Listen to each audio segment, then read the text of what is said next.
Fala pessoal, tudo bem? Felipe Moraes, eu sou sócio da FM Consultoria, é uma empresa especializada em branding, inovação, pesquisa, planejamento, estratégia. E hoje eu vou falar sobre uma matéria que saiu no Mundo do Marketing, um site que eu adoro, assim, consumo muito esse site, sou muito feliz de ser das pessoas que colaboram há mais de 20 anos com esse site, né? Desde 2006, acho, se eu não me engano, eu colaboro com eles. Acho que é isso, é quase 20 anos, na verdade, que eu contribuo, escrevendo artigos, já fiz entrevistas com eles e tudo mais. O Bruno, que é o fundador do Mundo do Marketing, se tornou um querido amigo, um dos caras mais bacanas aí do mercado, que eu respeito muito.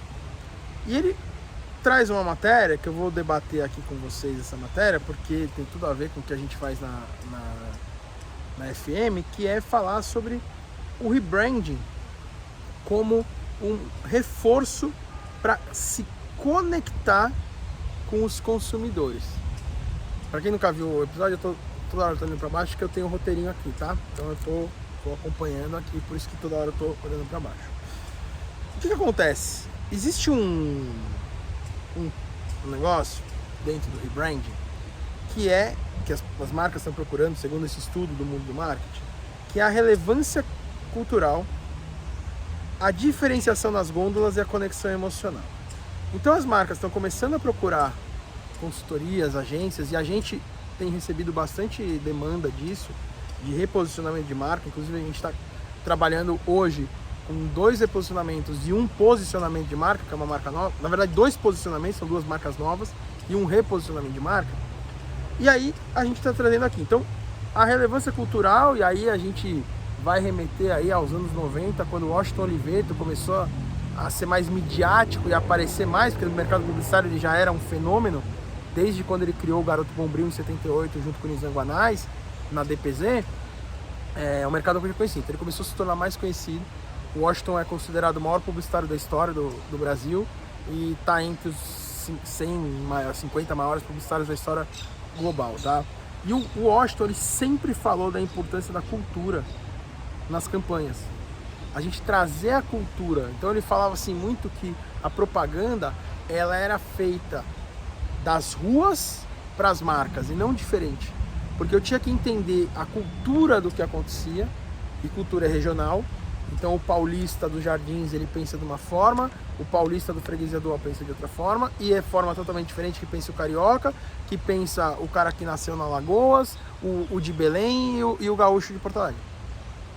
Então eu preciso entender as culturas para construir marcas que criem a conexão emocional, porque o santo graal da publicidade é quando você consegue uma marca que cria uma conexão emocional muito forte com o seu consumidor. E aí não tem como fugir de Apple e Harley Davidson, que para mim são as principais, né, marcas que conseguem isso. E a diferenciação nas gôndolas. Por exemplo, eu vou acabar aqui gravando e eu preciso passar no supermercado. Eu vou comprar refrigerante que acabou na minha casa. Eu não sei os refrigerantes que tem no supermercado, eu só sei a Coca-Cola. Esse posicionamento de marca da Coca-Cola na minha cabeça é o que as marcas procuram, porque na gôndola, a hora que eu olho lá, shampoo é tudo igual, perfume é tudo igual, desodorante é tudo igual, caneta é tudo igual. Como é que eu vou, por exemplo, na Renner? A hora que eu olho na Renner tem aquela prateleira de perfumes, perfume da Boss, da Montblanc, da Prada, da Yves Saint Laurent, só marcas fortes, marcas... Por que eu vou comprar um da Boss e não comprar um da Prada? Qual que é a grande diferença? O valor é mais ou menos o mesmo? Ah, porque o cheiro, porque eu gosto mais do cheiro da Boss do que da Prada. Beleza, isso é um item, ok. Mas será que a Prada conta uma história tão legal como a da Montblanc pra mim? É isso que as marcas estão procurando significar. Olha que bacana. 74% das pessoas compram de marcas que refletem seus valores. Você tem contado a história da sua marca? Você tem mostrado para as pessoas qual que é o valor da sua marca? Ou você passa lá missão, visão, valores, um post por ano? Isso não vai te mudar em nada. Um post por ano com nossa missão, visão, valores, nada. As pessoas compram de marcas que elas reconhecem com atitudes. E hoje o que as marcas querem é transparência e autenticidade. E desde sempre as pessoas querem marcas com atitude. Não à toa que as marcas com mais atitude são as marcas mais vencedoras. Nike, Coca-Cola, Apple. Harley Davidson, Mercedes. Olha a atitude que essas marcas têm. E não é comprar causa, vamos, que nem, eu não tô tirando sarro porque eu acho essa campanha do caramba. Aliás, eu fiquei muito fã da Daniela Cachiche quando ela comandou essa campanha. E eu sou muito fã dela até hoje. Quando ela estava na Pepsi, que ela comandou o Doritos Rainbow. Então, em junho, que é o mês do orgulho gay, né? Desculpa pessoal, eu não sei falar a sigla LGBT, né? Então, né, sintam-se todos representados aqui quando eu falo do orgulho gay, que eu sou hétero, mas eu admiro e apoio todas as causas que defendem, né? Eu admiro as pessoas que têm coragem de ser feliz com a opção sexual que decidem ter, independente de 50, 60 gêneros, cada um tem que ser feliz do jeito que quer e tá tudo certo. E ela faz a Doritos Rainbow, onde todo o dinheiro das vendas do Doritos é revertido a ONGs que cuidam de homossexuais, sejam homens ou mulheres, né, homossexuais, toda a sigla LGBTQI+, e tal, cuida de todo mundo, porque existem ONGs que pegam essas pessoas, porque quando elas assumem a sua opção sexual, que não é a opção hétero, elas acabam sendo expulsas de casa, e aí elas não são jovens, não têm onde morar, são de famílias humildes, não têm emprego, não conseguem, em vez de morar na rua, elas vão para essas ONGs, e aí a Doritos tem esse discurso. Só que a Doritos faz isso o ano inteiro. Então isso é muito legal. De novo, vou ter essa técnica. Sem um posicionamento claro, fica fake. Porque as marcas que trabalham o orgulho LGBTQI+, vou colocar orgulho gay, vocês entendem, tá? As marcas que trabalham orgulho gay só em junho, elas estão sendo oportunistas e não tendo uma oportunidade. Então, isso faz com que 74% das pessoas falam assim, peraí, essa marca não tá com o meu valor, eu não vou comprar dela. Cara, 74% das pessoas, é muita gente. 62% das pessoas avaliam que o visual impacta na percepção de qualidade. 64% dos brasileiros são influenciados por embalagens mais modernas. E nisso o Brasil é muito bom. Eu já tive a oportunidade de viajar para fora, para Argentina, Chile, Espanha, Estados Unidos, Colômbia, Venezuela, e vou falar para vocês, pessoal, as embalagens assim, o Brasil manda muito bem. Porque você vai com o olhar. Quando eu fui para os Estados Unidos, não, a segunda vez que eu fui sim, eu já era publicitário. A primeira vez eu nem era formado, eu fui com meus pais, eu tava no segundo colegial ainda. Então eu não tinha esse olhar treinado de publicitário. Quando eu fui para Argentina, Chile, Colômbia, Venezuela, México, Espanha, eu já era publicitário, então eu já tinha o olho mais treinado. E aí você fica de olho nas campanhas, fica de olho em tudo. E nas embalagens, realmente o Brasil é muito bom. E você vê aqui no Brasil muitas embalagens legais. Isso pode afetar em até 15% as vendas. Ou seja, quando as pessoas não compram as marcas que refletem seu valor, elas não entendem que o seu visual impacta nelas. Elas não têm uma embalagem, e aí eu tô falando assim, tanto para Instagram, seja o que for, não tem uma embalagem que seja interessante. Você pode perder 15% das vendas com esses 3 fatores. Então assim, por exemplo, a Amaro fazia uma coisa muito legal. Eu não sei se ela faz hoje, mas a Amaro, quando se comprava um produto, você abria a caixa do produto, tinha uma cartinha. Muito obrigado, você comprou esse produto, você está me ajudando e tal. Isso é muito legal. Então tem uma embalagem muito bonita com um apelo legal. Eu estava ontem não, na sexta-feira, conversando com uma arquiteta, e eu fiz uma compra de um fone da Montblanc. E aí eu até peguei, a gente estava pelo vídeo, estava em call, né? E aí pelo computador, e eu estava com o fone, né? E aí a ideia surgiu que eu estava com o fone, aí uma hora eu fui olhar pro lado assim, porque eu anoto tudo. E aí eu fui olhar pro lado assim para anotar uma coisa, e ela falou assim: "Nossa, Felipe, que fone bonito". Aí eu mostrei e tal, começamos a conversar. E aí eu peguei e mostrei para ela a embalagem que veio, porque eu guardei a embalagem do fone, que é muito legal. Falei, cara, olha como veio o fone. Aí eu tirei o fone, coloquei na embalagem e falei, eu vou te mostrar como veio, eu vou te mostrar a experiência. E aí mostrei, abrindo a caixa, como que o fone veio, o saquinho que veio junto. Então isso impacta nas vendas. Parece uma bobeira, só que as marcas de luxo fazem isso muito bem. Tem um livro que eu já citei aqui algumas vezes, vou citar de novo, porque eu adoro esse livro, um dos melhores livros que eu li, que é A Lógica do Consumo, do Martin Lindstrom, que ele fala que o coração da mulher, ele chega a bater até 30% mais rápido quando ela vê a caixinha da Tiffany. Quando ela vê a caixinha de um brinco, de uma joia da Tiffany. Não importa o que está dentro, é a caixinha da Tiffany. Então aquela caixinha da Tiffany, daquela cor, ele chega a aumentar em 30% o batimento cardíaco. Quando o seu batimento cardíaco está acelerado, se você não está tendo infarto, você está feliz. Se você está feliz, você está mais propenso a comprar. Então, quando as pessoas entram numa loja, o batimento cardíaco delas aumenta, elas têm uma chance maior de fazer uma compra. Olha que bacana isso. Então, por exemplo, não é só a inteligência artificial e o Instagram. O posicionamento da marca é a direção de tudo. Então, quando eu quero refletir meu valor para as pessoas, quando eu quero ter imagens que impactam as pessoas, quando eu quero ter embalagens que façam a diferença, não é a IA que vai fazer isso. É o posicionamento de marca que vai te dar a narrativa, o direcionamento da marca, para você usar a IA e usar tudo para melhorar essa percepção do consumidor. É o que eu sempre falo, eu até vou fazer um episódio sobre isso. O que é posicionamento de marca? É a promessa da marca, o que você como marca promete, versus a percepção das pessoas. Isso é posicionamento de marca.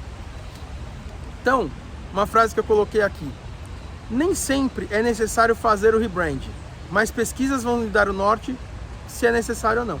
Então, às vezes, o pessoal fala assim, nossa, precisamos fazer o reposicionamento da nossa marca. Por quê? Porque eu li uma matéria no Mundo do Marketing, porque eu vi o vídeo do Felipe do Pode Planejar Branding, que aliás, pessoal, clica aqui no canal, sigam aqui, que toda semana tem 2 episódios novos e cortes praticamente todos os dias. Porque eu estava numa palestra e eu vi um cara falar, porque eu estava no MBA e meu professor falou. Isso não é motivo.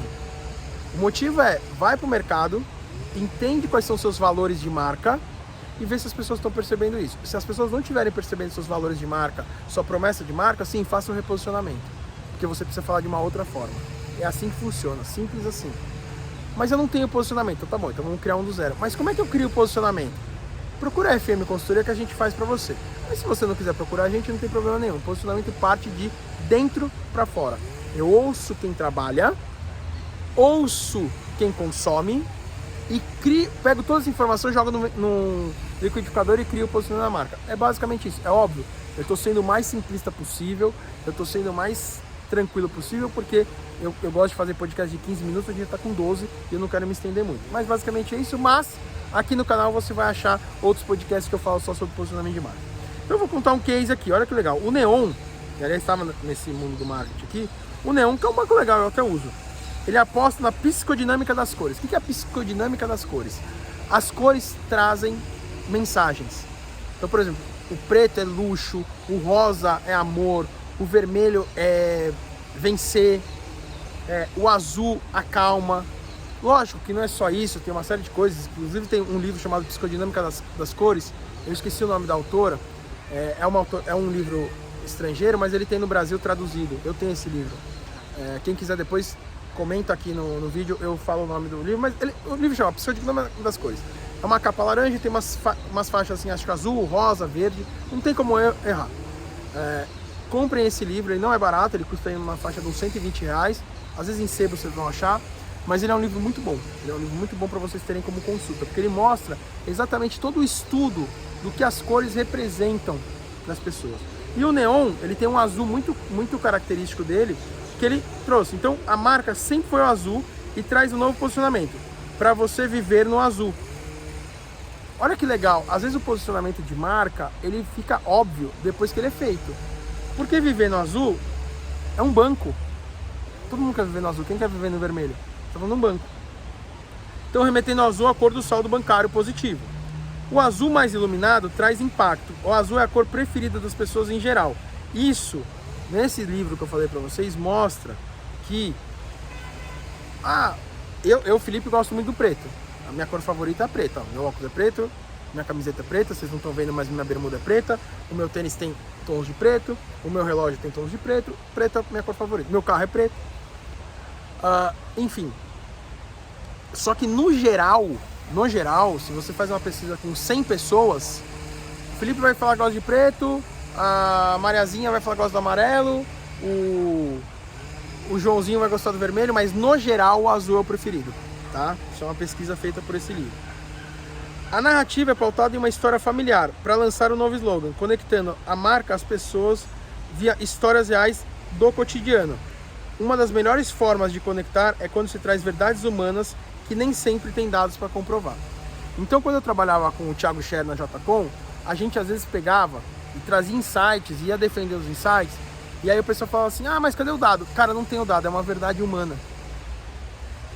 Eu não vou conseguir trazer um dado, até porque seria 100%, de quantas pessoas gostariam de viver no azul, gostariam de fechar o mês sem dívidas, sem ficar devendo dinheiro.